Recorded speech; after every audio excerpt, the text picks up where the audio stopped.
여러분들께서 보내주시는 기도 제목 사연 중에 가장 많이 포함되어 있는 내용이 건강에 관한 내용입니다.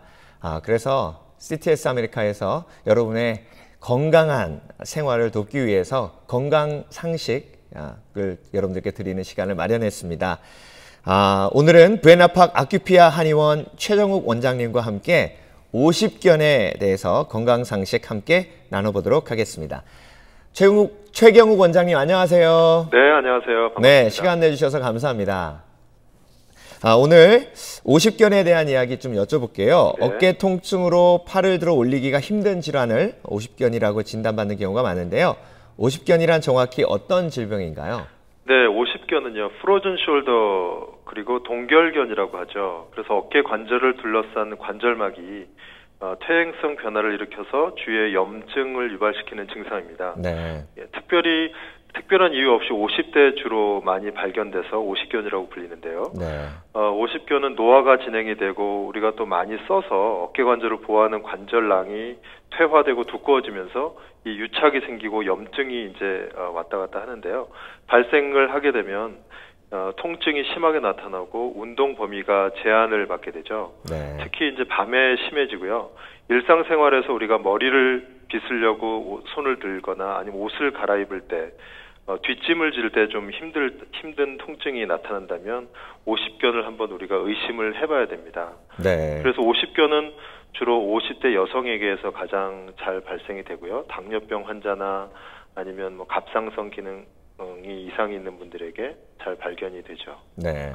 그런데 꼭 50대 이전에도 50견과 같은 증상들을 호소하는 분들이 꽤 많다고 들었는데요. 그렇죠. 네, 50견이 더 이른 나이에 발병될 수도 있나요? 최근에는 보통 뭐 30대부터 80대까지 다양한 연령대에서 발견이 되는데요. 네. 그 이유는 우리의 생활 습관을 들 수가 있습니다. 네. 그래서 뭐 요즘에는 태블릿 PC라든지 컴퓨터라든지 운전을 많이 한다든지 그래서 여러 가지 이제 자세의 불편함 때문에 이제 뭐 딱 50대에만 발생된다고 볼 수는 없고요. 네. 우리가 어떤 생활 습관을 주로 하고 있느냐에 따라서 이 증상들이 나타난다고 보시면 됩니다. 네. 그러면 어떤 증상이 구체적으로 얼마만큼 나타나야 50견으로 진단할 수 있을까요?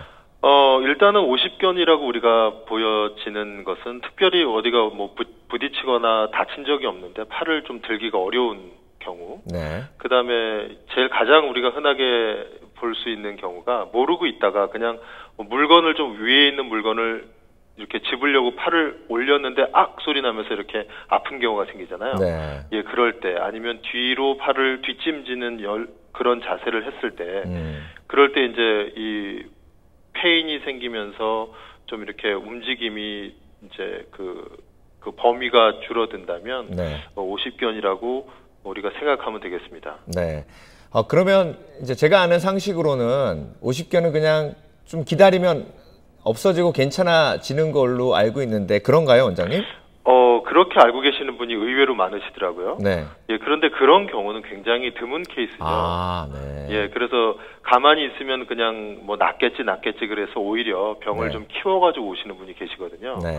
그런데 보통 그렇게 낫다 쳐도 그 걸리는 기간이 보통 6개월에서 한 2년 정도까지 걸리거든요. 그래요? 예, 그렇기 때문에 어떤 이제 증상이 시작된다 싶으면 오히려 빨리 치료를 해주시는 게 치료면에 있어서 훨씬 좋다고 볼 수 있죠. 네. 그러면 원장님, 한방에서는 50견을 어떻게 치료하나요? 한방에서는 동의보감에서 보면은요, 네. 그 50견은 어혈, 담, 풍, 한, 뭐 습 이런 것들이 원인이 된다고 나와 있거든요. 네. 그래서 뭐 기후 변화 때문에 우리의 건강한 어떤 그 순환 상태가 깨지게 돼서 우리의 체액과 혈액 흐름이 정체된 상태. 그래서 이제 그것 때문에 어혈과 담이 만들어지거든요. 네. 그렇게 돼서 어깨 주위의 관절을 이제 좀 방해하게 되는 거죠. 그래서 그 주변 조직인 근육과 혈관 등이 막히게 되면서 우리의 어떤 그 가동 범위가 줄어들게 되고, 네. 그래서 이제 페인이 생기게 되는데 그런 원인도 있지만 또 우리가 체력적으로 좀 허약하고 뭐 스트레스를 많이 받고 갱년기나 이런 이제 어떤 상황에 따라서 이제 여러 가지 원인 때문에 50견이 오게 되는 경우도 많이 있습니다. 네, 그래서 그 원인을 이제 제거해 주면 그렇죠. 치료가 되는 거겠네요. 네네. 그렇죠? 네, 어혈도 풀어주고 또 때로는 이제 보약을 통해서 원기도 회복시켜주고. 그렇죠. 그래서 네. 저희 이제 한방 치료는 뭐 침과 뜸, 또 수기 치료나 물리 치료를 병행을 하셔야 되거든요. 네. 그런데 특별히 이제 그런 것도 중요하지만 우리 목이나 어떤 그 척추의 정확성, 그러니까 제대로 된 그 척추가 중요하거든요. 네. 그래서 만약에 목에 우리가 자연스러운 C자 커브가 없는 일자 목이라든가 네. 아니면 뭐 오히려 리버스 넥이나 이런 경우에는 오십견이 발생할 확률이 훨씬 높게 되죠. 네. 그리고 흉추 같은 경우도 마찬가지고요. 그래서 네. 중요한 거는 그 경추나 흉추의 밸런스를 정확하게 맞춰주는 치료가 굉장히 중요하다고 볼 수 있습니다. 네.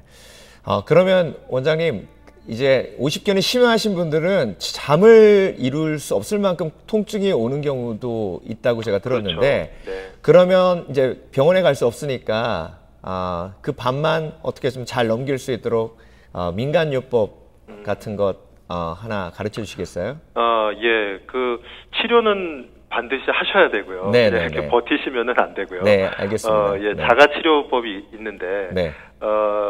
지금 제가 이렇게 뭐 보여드리면 참 좋겠는데, 네. 팔을 이렇게 밑으로 내려뜨리셔서요. 네. 그 어깨 관절을 그냥 빙빙 돌려주시는 거죠.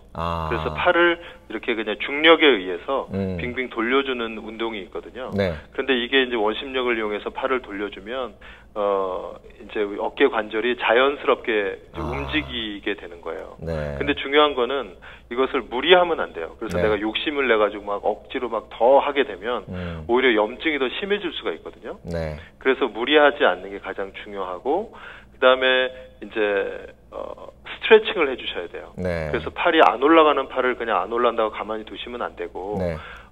선반 위에 팔을 올려놓으시고 이제 최대한으로 올리신 다음에 내가 무릎을 살짝 굽히는 거죠. 네. 그렇게 되면 상대적으로 어깨가 올라가게 되잖아요. 네. 그렇게 돼서 이제 조금 더 그게 익숙해지면 그 밑에다가 뭐 좀 두꺼운 책을 한두 개 올려놓기 시작해서 무릎을 굽힌다면 이제 어깨의 어떤 가동 범위가 이제 좋아지게 되는데, 네. 중요한 거는 이 운동이 중요하지만 네. 더 중요한 게 있어요. 그건 우리의 식생활이죠. 그래서 만약에 이제 염증이거든요, 결국에는. 네. 그래서 염증을 유발하는 음식을 피해 주셔야 되는 거예요. 그렇군요. 그래서 음주하시는 분은 절대로 술 드시면 안 되고, 네. 밀가루나 설탕이나 어떤 뭐 시럽이나 이런 것들을 좀 금하셔야 됩니다. 네. 그래서 물론 다 아시겠지만 스트레스 관리하셔야 되고, 또 혈당이 높으신 분들 혈당 관리 철저히 하셔야 되고요. 네. 그리고 이제 마지막으로 제가 네. 말씀드릴 게, 염증이기 때문에 우리가 이제 찜질을 해야 되는데 어떨 때 뜨거운 찜질을 하고 어떨 때 차가운 찜질을 해야 되느냐 이제 헷갈리시는 분이 많이 계시잖아요. 중요하죠. 예, 네. 그런데 이제 이런 경우에는 핫팩을 하셔가지고 이제 염증 쪽을 이렇게 혈관을 확장시켜서 순환시키게 하는 게 굉장히 중요하거든요. 네. 그런데 그걸로 끝내시면 안 되고 마지막에는 반드시 아이스팩으로 그 부분을 이제 캄다운을 시켜주셔야 되는 거예요. 네. 그래서 핫팩을 먼저 하시고 아이스팩으로 마무리를 하신다. 이렇게 기억하시면 되겠습니다. 네. 오늘도 아주 생활에 직접 사용할 수 있는 유익한 정보 주셔서 감사합니다, 원장님. 네, 감사합니다. 네, 앞으로도 많은 정보 부탁드리겠습니다. 네, 감사합니다. 네, 감사합니다. 네.